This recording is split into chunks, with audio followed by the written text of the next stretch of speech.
प्रभु श्री राम से जुड़े हर किस्से से सभी लोग परिचित हैं। रामायण के सारे चरित्रों के बारे में भी लगभग सभी लोग जानते हैं। सभी को पता है कि प्रभु श्री राम के 3 भाई थे, लक्ष्मण, भरत और शत्रुघ्न। परंतु बहुत कम लोग जानते होंगे कि भगवान राम की एक बहन भी थी जिनका नाम शांता था। रामायण में भी शांता का बहुत कम जिक्र है। शांता इन चारों भाइयों की बड़ी बहन थी। शांता महाराजा दशरथ और कौशल्या की बेटी थी, जिन्हें अंग देश के राजा रोमपद और कौशल्या की बड़ी बहन वर्षिणी ने गोद लिया था। वर्षिणी की कोई संतान नहीं थी। एक बार वर्षिणी अपने पति के साथ अपनी बहन से मिलने अयोध्या आई थी।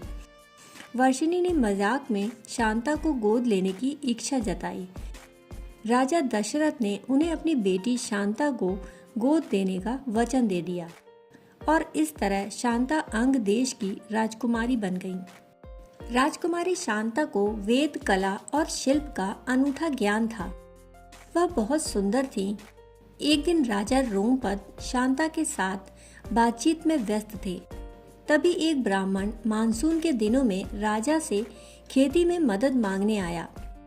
रोमपद ने ब्राह्मण की याचना पर ध्यान नहीं दिया।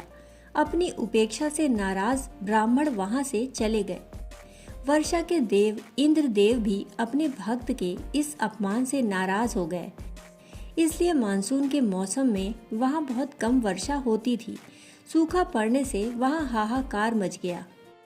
इस समस्या से मुक्ति पाने के लिए रोमपद ऋषि श्रंग के पास गए। रोमपद ऋषि श्रंग से यज्ञ करने की विनती करते हैं। ऋषि श्रंग के कहे अनुसार यज्ञ किया जाता है, जिसके बाद अंग देश में वर्षा होती है और सूखे की समस्या खत्म हो जाती है। इससे प्रसन्न होकर रोमपद ने अपनी पुत्री शांता का विवाह ऋषि श्रंग से कर दिया। शांता के बाद राजा दशरथ की कोई संतान न थी। वह एक पुत्र चाहते थे जो उनके राजवंश को आगे बढ़ाए। उन्होंने ऋषि श्रंग को पुत्र कामेष्टि यज्ञ करने के लिए बुलाया, जिसके परिणाम स्वरूप राम, भरत और जुड़वा लक्ष्मण और शत्रुघ्न का जन्म हुआ। रामायण के कई पात्रों की कहानियों की तरह शांता के बारे में भी विभिन्न मत हैं।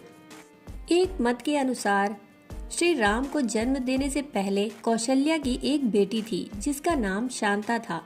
चूँकि वह एक कन्या थी और सिंहासन पर नहीं बैठ सकती थी, इसलिए उन्होंने शांता को एक ऋषि को गोद दे दिया। ऋषि ने उन्हें पाल पोस कर बड़ा किया और ऋषि श्रंग के साथ उनका विवाह कर दिया। दशरथ ने अपने मंत्री सुमंत की सलाह पर कुलीन ऋषियों को पुत्र कामेष्टि यज्ञ में शामिल होने के लिए आमंत्रित किया। दशरथ ने ऋषि श्रंग को खास तौर पर आमंत्रित किया और समारोह में आने के लिए कहा। ऋषि श्रंग एक महान ऋषि थे। वह जहाँ भी पांव रखते थे वहाँ समय पर बारिश, शांति और समृद्धि रहती थी। वहाँ लोग आनंद में रहते थे।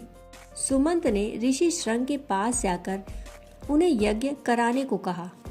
यज्ञ में आने का निमंत्रण मिलने पर ऋषि श्रंग ने कहा, मैं अकेला नहीं आ सकता। मैं यज्ञ कराने के लिए सहमत हूँ, परंतु मेरी पत्नी शांता भी मेरे साथ आएगी। वह भी ऋत्विक के रूप में कार्य करेगी। सुमंत इस शर्त को मानने के लिए सहमत हो गए। शांता और ऋषि श्रंग अयोध्या पहुँचे। शांता ने दशरथ और कौशल्या के चरण स्पर्श किए।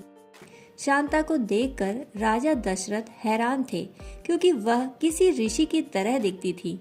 शांता ने जहाँ भी पांव रखा वहाँ से सूखा गायब हो गया। दशरथ और कौशल्या सोच में पड़ गए कि आखिर यह कौन है।